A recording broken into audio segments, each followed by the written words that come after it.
Всем доброго времени суток из Ирландии. Как же принимает Ирландия украинских беженцев в мае 2025 года? Что-то изменилось или нет? Либо все по-старому, да? Как принимает Ирландия именно пенсионеров, инвалидов, да? Вопросы были по беременным женщинам, да, с маленькими детьми. То есть есть ли какие-то для вот этих вот слоев населения какие-то послабления? То есть, возможно, как-то их по-другому, да, расселяют, к ним по-другому относятся. Сейчас мы про это поговорим. Давайте сразу про то, как вы можете приехать в Ирландию, да, то есть обратно же вам нужно доказательство, это самое первое, самое главное, что у вас должно быть, это банковские выписки, это присутствие в Украине, да, вы должны были проживать до полномасштабного вторжения, то есть желательно еще за пару месяцев до, если у вас есть подтверждение, то это будет железобетонное, да, доказательство, что вы были на территории Украины, и с вероятностью 99,9% вам дадут желтый лист, то есть и дадут временную защиту в Ирландии. Следующий момент, дальше, если у вас это уже есть, да, вы выехали, главное, чтобы все было в порядке с документами, потому что если у вас нету биометрического загранпаспорта, то у вас в Ирландию именно действительного не впустят. Ирландия пускает на свою территорию, да, только с действующим загранпаспортом биометрическим. Так что если у вас какие-то проблемы с документами, лучше сразу их сделайте либо в Украине, либо в той стране, в которой вы сейчас находитесь. Например, если вы в Польше, в Чехии, там, либо в Испании, там есть ДП-документы, в Италии. Проблемой с этим не будет, то есть все там делается быстро, плюс-минус 2-3 недели подождете, да, и ваши документы будут в порядке. Следующий момент, если с документами все в порядке, доказательства у вас есть, то на остров вас впустят, и вы даже можете приехать как турист, то есть 90 дней вы можете просто гулять по Ирландии, если у вас есть знакомые, друзья, да, без каких-либо проблем. Вы приезжаете, говорите, что вам нужна защита, и вас отвозят в City West, либо вы сами едете, как уже вам это удобно, да, и все это показываете, рассказываете, и вам выдают желтый лист. То есть временная защита у вас есть в кармане. Что ждет вас дальше? Дальше вас ждет, если у вас нет никаких друзей, знакомых, это лагерь. Лагерь 90 дней бесплатного проживания. В лагере, пока вы живете, вас там кормят, поят, медицина, то есть все дела полностью вами занимается, полное у вас, да, обеспечение, можно так сказать, такой all-inclusive в кавычках от ирландского government, то есть правительства. По деньгам, что вы будете получать? По деньгам сейчас все печально, выплаты урезали, в смысле именно тем, кто живет в государственном размещении, именно в этих лагерях, да, и в остальных центрах, в смысле отелях, там, хостелах, конюшнях, церкви переделаны, много разных моментов, ситуаций, там все по-разному, индивидуально, да, уже там, кто еще получает, кто нет, то есть там все индивидуально. Смотрите, вы будете получать 38 евро с хвостиком на себя и на ребенка, если я не ошибаюсь, 29 евро в неделю. То есть вот такие вот выплаты, если вы живете обратно же в этом центре размещения, да, который выдается на 90 дней. Если вы находите себе по программе ARP, кто не знает, что такое программа ARP, то, пожалуйста, подпишитесь на мой YouTube канал «Моя ситуация», если вы смотрите меня в ТикТоке. И там у меня целая куча роликов о том, как найти жилье по ARP, что такое ARP. Да, это специальная программа для украинских беженцев, которая дает вам возможность жить у ирландцев дома. Да, то есть им government, правительство платит 800 евро в месяц за вас, за то, что они вас впустили в гости. Да.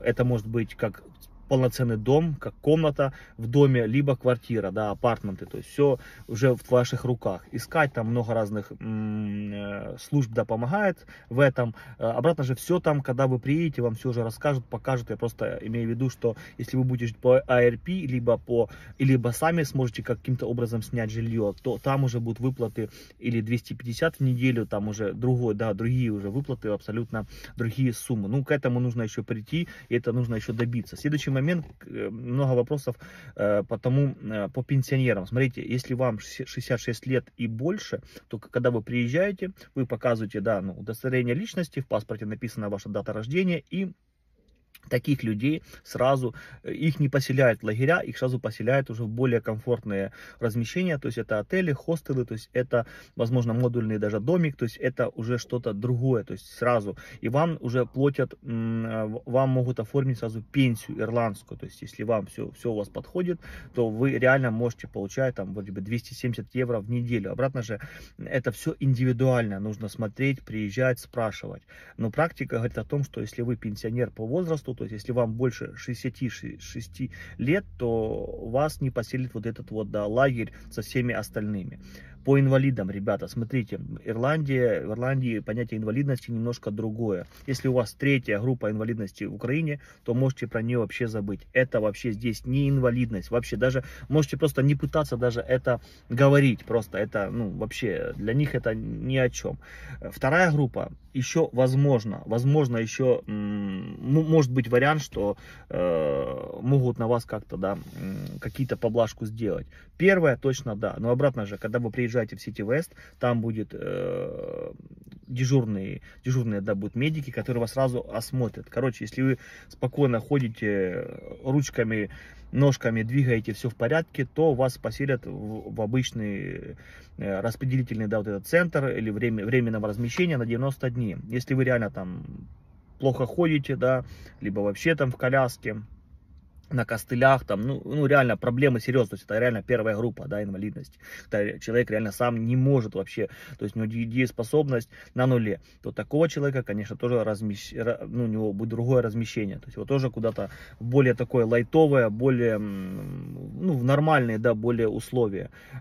Того человека, кто будет с ним, возможно, его тоже как опекуна переселят вместе в нормальные такие более-менее человеческие условия, потому что эти центры, да, это все-таки, как говорится, немножко муравейники, то есть там в одной комнате могут жить по 4 человека, да, где по 6, где по 2, то есть к тому, что эти центры распределения, да, они как бы более такого, знаете, студенческого лада, а уже вот это вот остальное все, да, где я сказал, пенсионеры, вот, возможно, инвалиды первой группы, там немножко уже, конечно, получше размещение, получше, ну, все вообще лучше, так сказать, да, то есть, что по маленьким детям, грудничкам, например, прилетели, да, либо беременная там уже, да, какое-то есть послабление? Нет. К этим категориям граждан нет никаких послаблений, вы тоже едете, вы остаетесь, то есть вас отправляют в лагерь на 90 дней, вы там живете, проживаете со всеми условиями, как и обычные, да, люди стандартные. Поблажки только пенсионерам, если вам 66 и больше лет, и обратно же, если вы инвалид, но если это инвалидность, сразу видна, да, на вас смотришь и видно, что вы реально как бы больной человек. Если у вас третья, там, вторая группа в Украине, и вы спокойно ходите, бродите, руки, ноги, все шевелится, все в порядке, то никаким послаблений 99% вам не будет.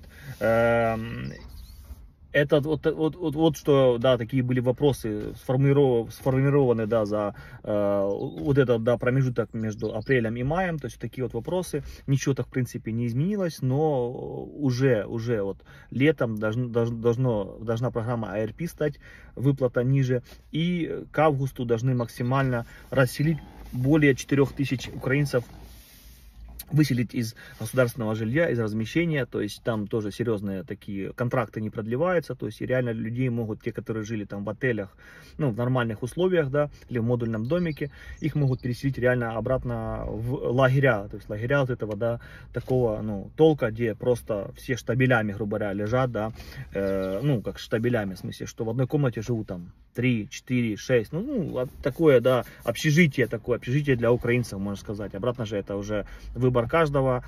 Всем советую, конечно, шевелиться, двигаться, найти работу, язык, курсы, обучение, что-то делать, потому что светлое будущее в Ирландии, оно пока еще не определено, и, возможно, оно будет не такое светлое, как кажется для всех украинских беженцев, которые находятся в Ирландии. Всем спасибо за внимание. Ирландия принимает украинцев, приезжайте, но условия с каждым месяцем становятся все жестче. Всегда на связи, держу в курсе.